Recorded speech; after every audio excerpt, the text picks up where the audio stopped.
Yo, Steve P., a fellow Erieite, had reached out to me via the social medias and said, well, what about a gear recommendation or some kind of cold weathery kind of thing? So I think I would be the last person that should recommend anyone gear, but I can talk about what gear I use to get to work and back and ride around in the snow and single digit temperatures. Now, it's important to note I am not a doctor. I do not play one on the internet or TV. So this is just what I found works for me. If you try it and you freeze to death or lose a digit, it's not my fault. It's just not my fault. So there will be a minimum of specialty gear, because this is kind of an everyman's kind of thing. And you know, if you've been here before, my whole thing is kind of like the workaround. How can I make this work without buying a bunch of specialty shit? So underlayer, I start with a mishmash of older style, like the waffle style long johns. Just whatever I have. I'm kind of a hillbilly, so maybe you've noticed. I just use whatever I have. On top of that, I typically have this one pair of pants that I like to use for getting around on a bike. They're like a Dockers, kind of like a billowy kind of a pants. They're a bigger pant, you know, more roomy to trap a layer of warm air. And I think that works really well. Socks, I usually use like a thicker wool sock to get where I'm going, at least to work. And then I'll switch out for a lighter duty sock so that my thick ones aren't sopping up sweat in my work boots all day. And I'll hang the thicker ones up by my heater.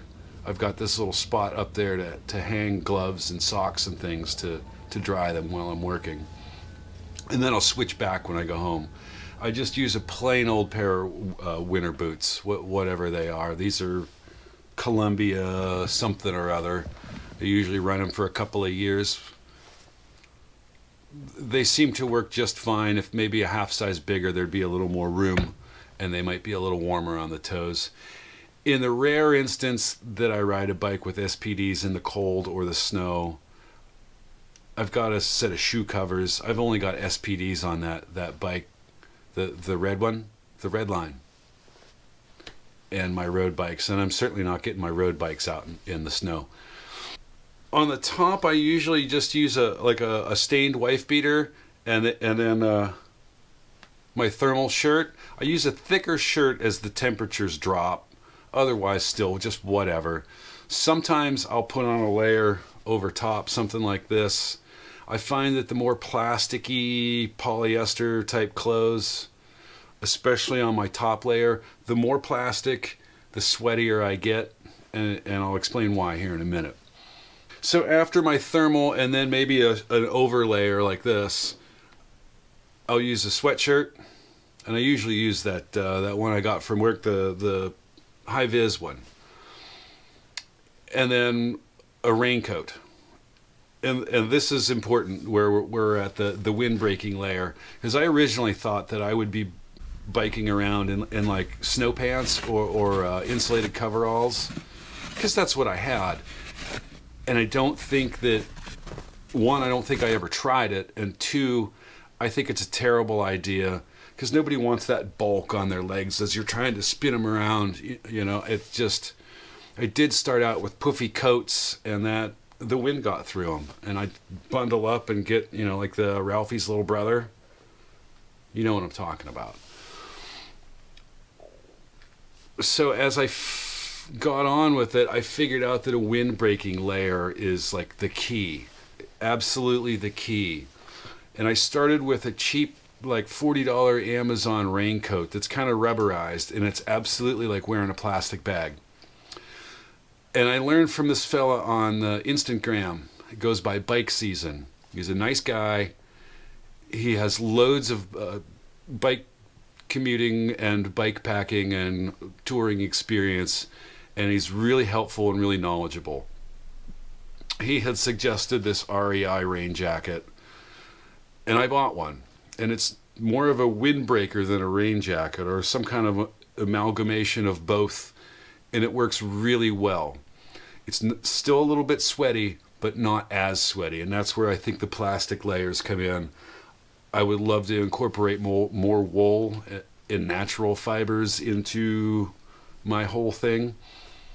And my thinking, however flawed it may be, is that the natural layers will allow the sweat to get away from me, at least to the outer layer, instead of like being stuck right to me, but I may be way off. I did the same on my bottom half with a set of rain pants to break the wind, rain, wind pants, whatever they are. And I started with frog togs, and I didn't like them, and I can't remember why, to be quite honest. They're probably pretty usable, but I've stashed them away somewhere. They might have been too big and noisy, but a fella at work gave me a pair of construction style pants with the reflective strips all around them, and those worked pretty well, but came up a little bit short on my legs. And I'll link to the Rain Gators video, because that was silly and funny, but a nice workaround. So it's, linked above and below, wherever that winds up. I since found a pair of waterproof rain pants at the thrift shop. Nice pair of Columbia pants. They work really well. They roll up really nice. On bikes that don't have bags and cables on the down tube, I just cinch them to the down tube, jam one end in the bottle cage, and then cinch them right to the down tube. So if I don't need them, great. If I do need them, I've got them, and everything to put them on is right there. And then I can cinch the ends. Those work really well. Up top, I usually use some sort of a gaiter. I use like leftover gaiters from the dark times. You know what I'm talking about. But they're, again, plastic, and they work really well for breaking the wind and keeping the wind off your skin. But as it gets colder, I tried out this thing. I think it's called a buff. It says buff on it. I don't know. And it's got this thick spot here for around your neck, and then all that extra, so you can bring it up and fold it, or bring it over your head, and you can, I don't know, do whatever you've got to do and wear it a whole lot of different ways. I like to bring it up just under my nose. If I bring it up too close to my nose, then it fogs my safety glasses to keep the snow out of my eyeballs. That followed with, I'm testing a Smart Wool hat, which seems to work really well. It's thin, and it's clean and classy looking, and that's been a tough thing for me. Being a mechanic and a hillbilly, I usually look like I just got out of work, or like I'm homeless or something. So I'm trying to clean up my appearance, and I thought that it would be nice to have a nice hat that's clean and I could go somewhere and be warm. It fits under the helmet. I can fold it up. I can fold it down over the ears. It's very nice. I think it's almost too warm.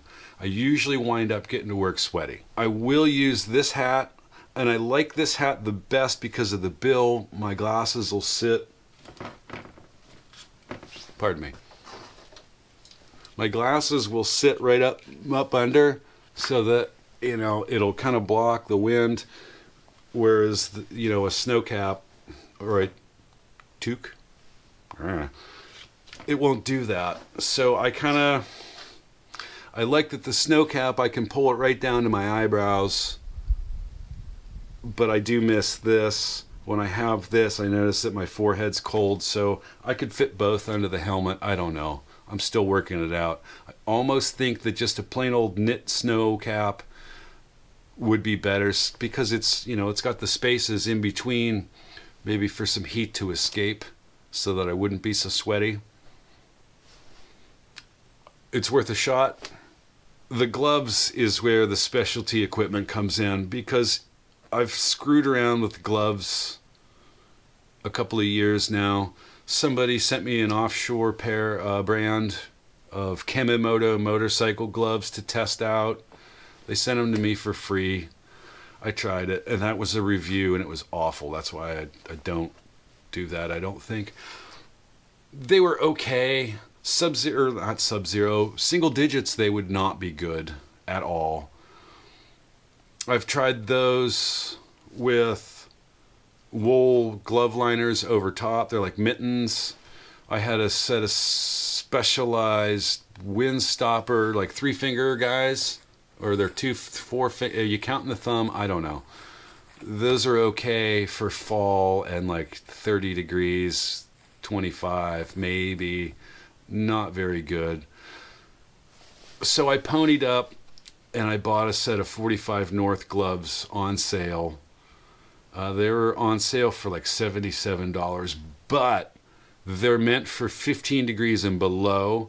And I found that like 20 to 15, if you're moving and you're working a little bit, your hands will be sweaty. At least mine will. I got a large for my little short fat hands. There's enough room that I could probably put a pair of thin gloves on and fit them in there if I had to. To me, they're worth their weight in gold. I rode to work the other day. It was 8 degrees in the morning and my hands were comfortable. I was never cold, except maybe when I stopped to take my selfie, because that's what the internet's for. Worth their weight in gold. I think that any leather glove with a lining in it, like a work glove, lined work glove, would work well, because I feel like the leather will stop the wind on the back of your hands, and the lining, of course, will do its job. I was in a position to try the 45 Norths. I like them because they've got the big gauntlet that comes up. And if you get your hand and kind of hold on to your shirt or your coat when you tuck it up in there, and it's, it works really well, and I'm very happy with them. To me, it's money well spent. I never tried the bar mitts or the pogies. I'm not sure why. I think I've got a thing in my head about trying to get my hands out if I had to, plus trying to work a selfie stick camera. If you're vlogging about and you gotta, but it might be great. You might be able to just dump the camera in the thing and grab it and pull it out when you need it. I don't know. Maybe someday I'll try them.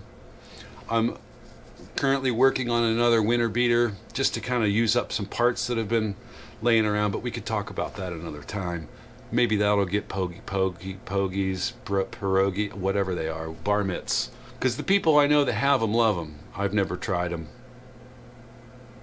So, I'm Josh Gahn. This is Erie Bicycle. Don't hesitate to stop by my website, joshgahn.com. I've got some real fancy coffee that was made right here in Erie for me, and I'd be happy to send it to you. I paired up with another local business called Hikes and Hose. They're a local bag maker. They built me these koozies, hosies.